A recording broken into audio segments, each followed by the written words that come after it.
All right, so we have to talk about Luka Doncic, who made his Lakers debut on Monday. We're going to pack a lot of layers on Luka today. Doncic was playing for the first time since Christmas, scored 14 points in 24 minutes. He had 5 rebounds, 4 assists, little erratic shooting-wise, 1 for 7 from 3, and some of his passes were all over the place. But the Lakers blew out the Jazz, 1-0 in the Doncic era. You were there at Crypto. What'd you make of Luka's debut? Yeah, I mean, it was so funny because kind of like the Super Bowl a couple days earlier, the score, whatever. I mean, they were so far ahead for the entire game. It was just this big celebration, starting from them putting the Luka jersey shirts on every single fan's chair, which I thought was generous of the Lakers and certainly a great foot to start out with. To him being introduced, the fact that he was introduced last was fascinating to me. I actually asked Luka that after the game. I said, when did you hear about that? What did you think? He said that LeBron texted him in the morning and said, whatever you want to do, man, your choice, whatever you want to do. And he said, okay, I think for tonight, I want to be introduced last, which is interesting, by the way. Interesting that Luka was like, yeah, okay, I want it, I know, right? yeah. Not that he was like, no, it's your team. He did not say that, but he did say after the game when I was talking to him about it, he said, it's his honor. I'm gonna return it after tonight. But that he was introduced last, and then it was just sort of a party for Lakers fans the entire way. And for me, the moment when the announcement in the arena came on, where they said, Luka Doncic subbing in for LeBron James. It just hits you. They could play with one of these guys on the floor the entire 48 minutes if they want to. Every single game, every night of every playoff series if they want. Yeah, there were some good moments that stood out in that game. JJ Redick talked about kind of the horns action he ran with Luka, LeBron, and Austin Reeves, and how it set up an open 3 off a LeBron pass. And he believes that's the kind of action that could have a lot of success with these guys because they're all great decision makers, all great shot creators. He can see the potential of that offensively. Luka, you catch him on a switch. He had Walker Kessler on him that first 3. He eats up centers all day long. He's going to make that shot at a pretty high percentage, I think, during the year. He had that long pass to LeBron in the open floor, led him perfectly. So there was obviously going to be some rust on Luka not playing since Christmas, coming off the calf injury. Obviously trying to work his way back into game shape, but I thought it was solid overall. What were the vibes like though in the arena? Because you mentioned like all the gold shirts, and I thought that was a brilliant marketing move by the Lakers to put 18,000 T-shirts with Doncic's name on it on the back. I love LeBron coming out in one of those gold T-shirts. Yes. Like LeBron's all in on the Luka era there. Like he's pushing his chips all the way into the table. What was the energy like in the building? I mean, again, it's just sort of, I think Lakers fans can't believe their luck, right? I mean, there's the whole Lakers exceptionalism thing, and, Lakers always get the free agents. People ask for trades to the Lakers from Kareem to AD, et cetera, et cetera.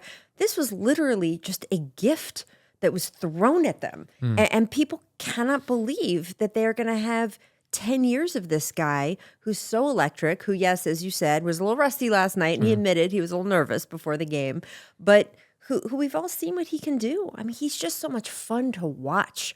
So there was that atmosphere in the building of, man, this is going to be such a good time no matter what happens. And I think it's true in any market that it's not all about winning. I know sports is supposed to be about that championship, but the truth is fans have fun at games all year round.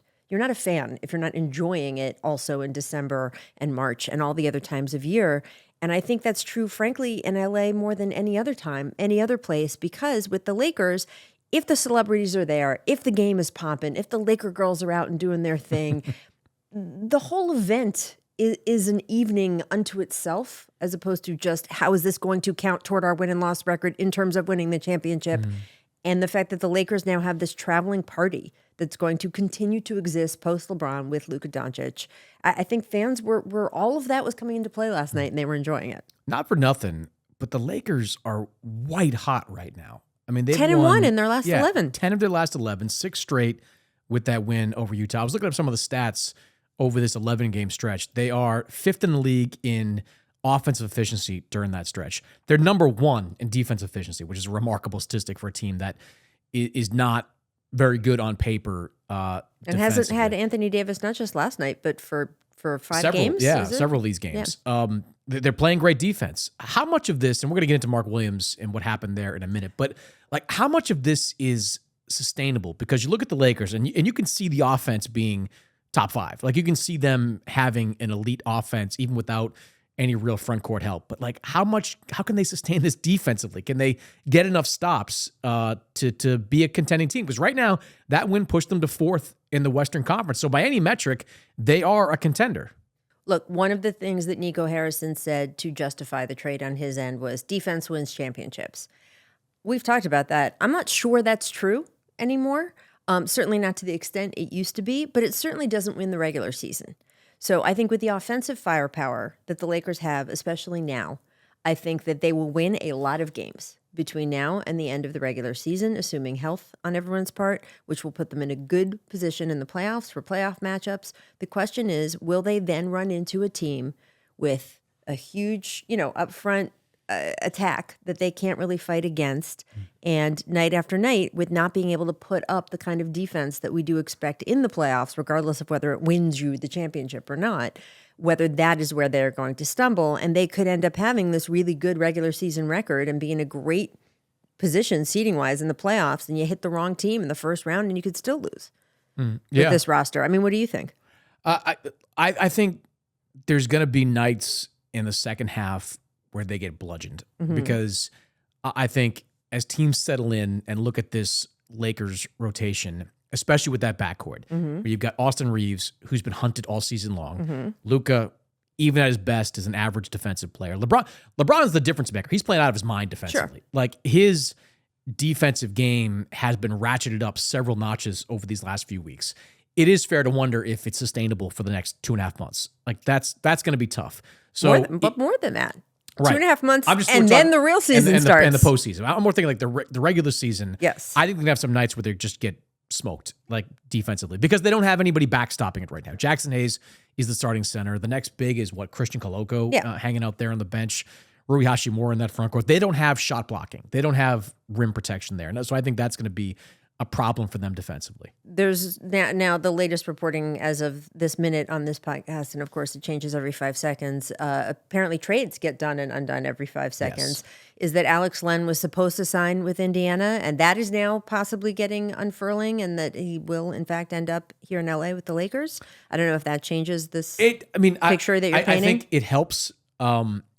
I can count on a couple of fingers the number of guys that sign up at the buyout market that have made an impact. Like, they just never do. He wasn't getting minutes before, right? There's a reason guys are available on the buyout market. They almost never make a tangible impact. But look, if you are desperate for bodies, Alex Len's a body up there. He can play some minutes.